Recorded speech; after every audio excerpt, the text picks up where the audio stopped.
옛날에는 모나면 정 맞는다는 말을 많이 했고, 또 그 말이 상당히 사람들에게 설득력이 있었습니다. 그런데 요즘은 모나야 기억에 남는다라는 라고 말을 한다고 합니다.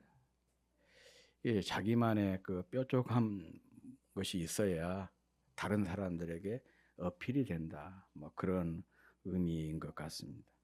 그리고 또 과거에는 묵묵히 자기 일을 잘하면 언젠가는 인정받게 된다. 이런 말이 통했었는데 요즘에는 이 자신의 역량과 가치를 어떻게 보여주느냐가 중요하다라고 얘기를 합니다.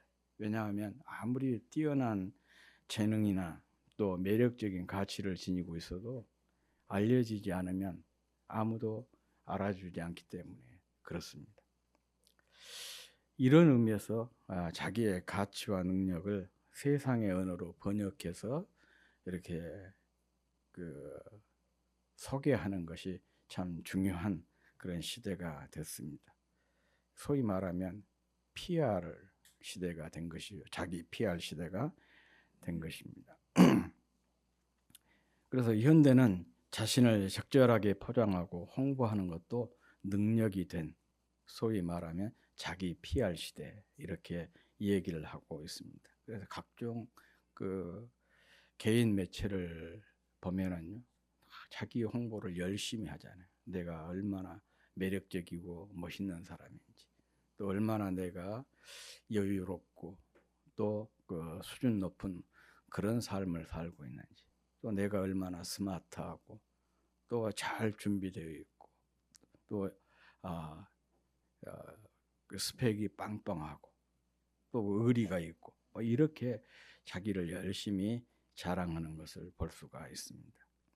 그런데 가끔은 그 대화의 맥락과 상관없이 자기 자랑을 끼워 넣는 사람들이 있고 또 과도하게 자기 과시, 홍보물들을 게재하는 사람들이 있습니다. 오히려 이렇게 지나친 것은 또 다른 사람에게 피로감을 갖게 하고 또 그 부정적인 그런 그 영향을 줄 수가 있습니다. 그래서 안티가 생길 가능성이 참 많이 있는 것이죠. 그런 점에서 자랑도 정도껏 해야 된다. 그런 얘기예요. 요즘 신조어 중에 낄끼 빠빠라는 말이 있습니다. 낄 때 끼고 빠질 때 빠져라 라고 하는 문장의 그 첫 단어들에만 모아놓은 것이 낄끼 빠빠라. 적절한 타이밍을 잘 맞춰가지고 내가 끼거나 빠지거나 말을 하거나 말을 하지 않거나 그런 것이 참 중요하다는 것이죠. 관계에서 참 중요한 말인 것 같아요. 자랑도 마찬가지인 것 같습니다. 그런 점에서 저는 이 낄낄 빠빠가 소위 말하면 자기 자랑의 PR의 황금률이 아닌가 그런 생각을 해보았습니다. 이 솔로몬 시대에도 이런 사람들이 많이 있었던 모양이에요. 그래서 이런 사람들을 향한 솔로몬의 충고가 소위 말하면 오늘 본문 말씀입니다. 다시 한번 우리 본문 말씀 한번 읽어보겠습니다. 시작. 많은 사람이 각기 자기의 인자함을 자랑하나 충성된 자를 누가 만나볼 수 있으랴. 여기 참 그 가슴 시린 그런 질문이 하나 나옵니다. 이렇게 사람들이 자기 인자함, 자기 자랑을 많이 하고 있는데 진짜 충성된 사람이 어디 있느냐? 다시 말하면 진짜 신실한 사람을 찾기가 힘들다. 그런 그 의미이지요. 자랑의 말이 무성한 세상 속에서 하나님이 찾으시는 진짜 충성된 사람의 가치에 대한 말씀이 오늘 본문이라 그렇게 여기면 되겠습니다. 원시 시대에 우리 인간은요, 그 다른 동물들에 비해서 또 자연 환경에 비해서 가장 나약한, 연약한 존재 중에 하나였습니다. 그래서 이런 연약한 인간들이 생존의 방법으로 찾은 것이 뭐냐? 집단 생활이에요. 함께 무리지어 사는 것입니다. 그래서 그 시대에 집단에서 소외가 된다거나 아니면 집단으로부터 내쫓김을 받는 것은 곧 죽음을 상징했던 것이죠. 그래서 우리 인간의 유전자 속에는 주변 사람에게 쓸모 있는 사람으로 인정받아서 무리에서 살아남아라 라고 하는 생존 명령이 각인되어 있다고 합니다. 살면서 누군가의 비난에 아파하고 또 칭찬에 춤추는 이유가 바로 여기에 있습니다. 이것을 심리학에서는 뭐라고 얘기하냐? 인정받고 싶어하는 욕구라. 그렇게 얘기를 합니다. 우리가 은근슬쩍 혹은 대놓고 자기를 자랑하는 것, 이것은 바로 인정받고 싶어서 그러는 것이에요. 우리 가끔 그러죠. 누가 막 속없이 자기 자랑하면 괜히서 눈을 흘기고 또 입을 삐죽이고 그러는데 그러지 말고 어떻게 생각해야 되냐? 아, 참 인정받고 싶어서 그러는구나. 그렇게 생각하면 참 좋습니다. 그렇게 생각을 하고 딱 칭찬을 한번 해주면 관계가 좋아지게 되는 것이죠. 또 부정적인 표현을 할 때도 그런 경우가 있어요. 간혹 사람들에게 인정받고 싶어서 불평을 하기도 하고 또 부정적인 말을 하기도 해요. 이런 것들을 잘 가려서 적절하게 반응을 해야 상대방을 세워주기도 하고 관계가 더욱 돈독해지는 것 같아요. 제가 어려서는 이게 부족했어요. 그래서 어떤 분이 저희 교회에 와가지고 자기는 청소하는 것이 은사라 그렇게 얘기를 하면서 교회 청소를 자기가 도맡아서 하겠다 그렇게 얘기를 해요. 그래서 제가 갸우뚱하면서 지금 하고 계신 분이 있는데 꼭 그럴 필요가 있냐? 꼭 자기가 하고 싶대요. 조건이 제가 이 얘기했어요. 당신이 하는 건 좋은데 해도 누구도 도와주지 않을 거니까 그것을 각오하고 하십시오. 그랬어요. 그런데 그렇게 하시라고 했어요. 3개월이나 됐는데 불평을 해요. 나이 든 내가 이렇게 열심히 하고 있는데 젊은 사람들이 누구도 들여다보는 사람이 없다. 도와주는 사람이 없다. 그렇게 얘기를 한 거예요. 그때 제가 알아차렸어야 돼. 이게 자기를 좀 알아달라는 그런 신호였어요. 교회에서 우리 장로님이 이렇게 수고하고 있는데 여러분 감사하게 인사라도 한 번씩 해주시고 또 밥이라도 한 번씩 사주시고 그러십시오. 그렇게 표현을 해야 되는데 제가 딱 잘라서 이 얘기한 거예요. 내가 뭐라 그러던가요? 항상 돕는 사람이 없을 거라고 얘기했잖아요. 제가 그렇게 얘기를 했어요. 저는 내 말이 맞다라는 것을 그 사람에게 확인시켜주는 차원에서 바른 말을 한다고 그렇게 했어요. 얼마나 이분이 상처가 됐겠어요. 제 앞에서 말은 하지 않았지만 이제 그런 데서부터 뭐가 생기냐? 금이 생기는 거예요. 마음의 금이. 지금 같았으면 제가 절대 그렇게 얘기 안 하죠.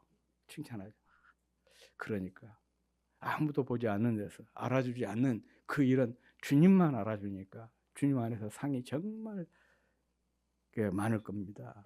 그렇게 제가 지금은 그렇게 얘기를 했겠죠. 그리고 또 광고를 했겠죠. 나이 든 사람이 이렇게 열심히 하는데 여러분 조금 함께 들여다보기도 하고 또 전화 한 통이라도 해주십시오. 그렇게 얘기를 했을 건데 그때는 제가 서툴러 가지고 그 마음을 읽어내지를 못한 거예요. 교회에서 자칫 이렇게 자꾸 훈련을 받잖아요. 자랑하는 것은 나쁜 것이다. 그렇게 훈련을 받는데요.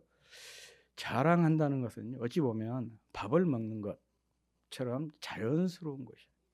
뇌과학자가 연구를 해보니까 사람이 자랑을 할 때 나온 뇌파 그리고 맛있는 음식을 먹을 때 뇌파 또 멋진 곳에 가서 이렇게 구경을 할 때 뇌파, 또 멋진 곳에서 차를 마실 때 뇌파가 동일하게 나왔어요. 그러니까 이 자랑한다는 것은요, 맛있는 음식을 먹고 경치 좋은 곳을 구경을 하고 또 그곳에서 차를 마신 것처럼 그렇게 자연스러운 현상이라는 것이죠. 문제는 너무 과하게 표출하면 오히려 반발을 살 수, 시기 질투를 받을 수가 있는 것이고 또 다른 사람을 피곤하게 만들 수는 있죠. 그래서 현대 사회에서는 얼마나 유연하고 재미있게 자랑하느냐, 이게 기술이에요. 관계의 기술이라고 그래요. 자랑을 하는데 다른 사람이 들을 때 기분 나쁘지 않아요. 그렇게 자랑하는 기술, 이게 참 중요하죠. 여러분 광고에서도 그러잖아요. 요즘에 광고들이 옛날에는 막 이거 사 먹어라, 이거 좋다, 이거 쓰면 뭐 여러분 뿅 갑니다, 막 그렇게 직접적으로 얘기를 했잖아요. 근데 요즘 광고는 그렇게 얘기하지 않습니다. 절대 뭐 사라는 말 안 해요. 이 이미지만 다 이렇게 보여주는 것이죠. 그래서 보는 사람으로 하여금 나 정말 저 커피 한번 마셔보고 싶다, 저곳에 한번 가보고 싶다, 그렇게 그 광고를 하잖아요. 이게 이제 소위 말하면 이 유연하고 재미있게 자랑하는 거예요. 이런 그 자기 PR 기술을 뭐라고 얘기하냐? 스텔스 자랑이라 그렇게 얘기합니다. 그렇지만 자칫 자랑이라고 하는 것은 우리를 말뿐인 사람, 입벌구로 만들어요. 입벌구란 말이 무슨 말인지 아시죠? 입만 벌렸다 하면은 구라를 친 사람 보고 입벌구라 그러는. 골비처라고 하는 그 심리학자가 이런 말을 했습니다. 사람이 자신의 목표나 계획을 남에게 자랑해서 인정받으면 우리의 뇌는 그 목표를 이미 달성했다고 착각을 한다는 것이에요. 내가 자랑을 해가지고 사람들의 칭찬을 받으면 뇌에서 도파민이 막 분출이 된다는 거, 나온다는 것이죠. 그렇게 착각을 해요. 그렇게 해서 그냥 흠뻑 도취가 돼버리니까 실제적으로 행동을 해야 될 힘이나 에너지가 사라지게 된다는 거예요. 예를 들어서 나 이번에 운동해가지고 몸짱이 될 거다, 그렇게 자랑을 했어요. 그랬더니 그 얘기를 듣고 옆에 있는 사람들이 야, 참 대단하다, 어떻게 그렇게 기특한 생각을 했냐, 너는 반드시 그렇게 해낼 거다, 응원할게, 막 그렇게 해서 칭찬을 해요. 그러면 이 칭찬을 듣게 되면 이 뇌가 운동을 할 때 흘리는, 땀을 흘릴 때 느끼는 그 도파민을 이미 분출이 돼가지고 그런 그 맛을 보게 된다는 거예요. 그렇게 맛을 봐버리니까 실제로 운동을 하고자 하는 그 힘과 에너지가 사라지게 된다는 것이죠. 말 그대로 말이 행동을 갉아먹는 현상이 나오게 된 거예요. 그래서 옛말에 그런 말이죠. 말하면 김된다. 그래서 중요한 얘기들은 말하지 않도록 그 얘기를, 입단속을 많이 시키잖아요. 오늘 본문이 경계한 것이 바로 이 점이에요. 자랑만 실컷 해놓고, 그래서 진짜 실컷 해놓고는 실제적으로 행동에 옮기지 않는 것, 이것을 경계하고 있는 것입니다. 그래서 진짜 단단한 사람은 어떤 사람이냐? 무언가를 시작할 때 동네방네 떠들지를 않습니다. 뇌가 미리 이 도파민에 흠뻑 취하지 않도록 하는 거예요. 그리고 대신 그 에너지를 고스란히 실천하는데 쏟아 붓는 것이죠. 이런 사람이 참 지혜로운 사람인 것입니다. 정말 이것이 우리의 삶의 구호가 됐으면 참 좋겠다, 그런 생각을 해봤습니다. 말을 줄이고 행동을 보이자. 또 행동한 것만 말하자. 참 쉬운 얘기인데 이게 실천하기가 쉽지를 않습니다. 누구나 말할 수는 있지만은 실제로 그것을 행동으로 옮기는 것은 쉽지 않습니다. 인정받고 싶어 자랑하는 사람은 많지만 그 자랑을 실천으로 옮긴 사람은 흔치를 않습니다. 그래서 오늘 본문에서 솔로몬은 가슴 시린 질문을 우리에게 던지고 있는 것입니다.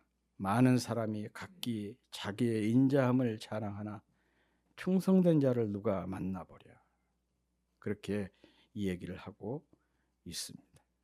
자랑만 하고 실천이 없는 세태를 이보다 더 날카롭게 말씀하고 있는 것이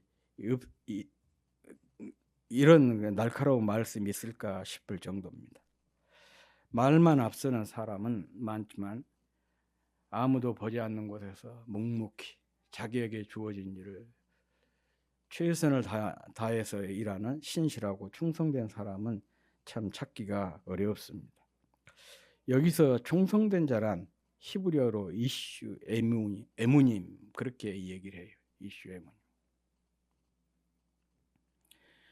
신실한 자, 변함이 없는 자, 끝까지 믿을 수 있는 자를 뜻합니다. 즉 충성된 자는 단순히 누군가에게 복종하는 사람이 아니라 신실함과 정직함이 삶에 가득 배어서 절대 변치 않는 사람, 믿음직함 그 자체인 사람을 뜻한 것입니다. 말만 앞세우는 세상에서 삶 전체로 신뢰를 증명해내는 참 멋진 사람이 바로 이슈 에무님, 충성된 사람인 것입니다. 우리가 성경을 읽을 때 참 중요한 것이 바로 이런 거예요. 이 말씀의 이면을 우리가 볼 수가 있어야 되는 것이죠.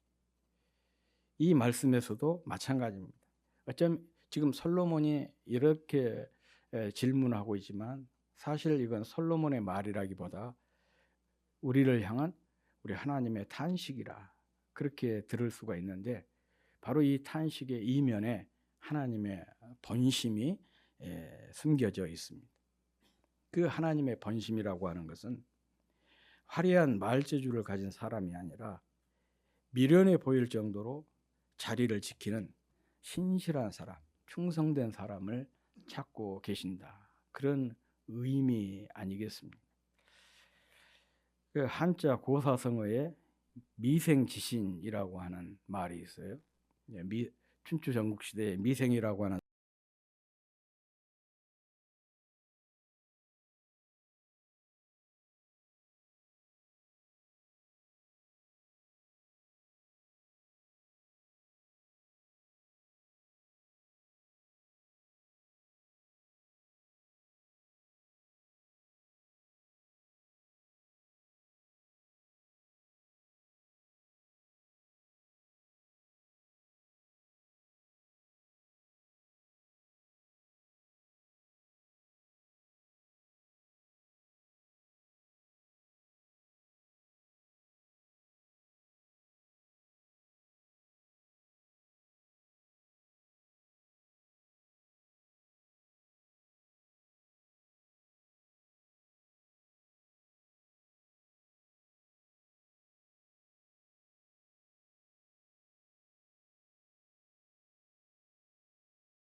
어려운 이웃들을 사랑해야지, 해야 되겠다, 해야지 그렇게 말하기보다는 정말 구체적으로 내 손이 닿는 곳에 어려운 사람을 내게 다가가는 것이고 그를 섬기는 것이 그게 더 중요하다는 것입니다. 말과 행동에 시차가 생기면요, 바로 그곳이 사단의 통로가 되는 거예요. 그래서 성경에서도 그런 얘기를 했어요. 5대 제사가 나오는데 그 5대 제사 중에 화목제, 세 번째 제사가 있어요.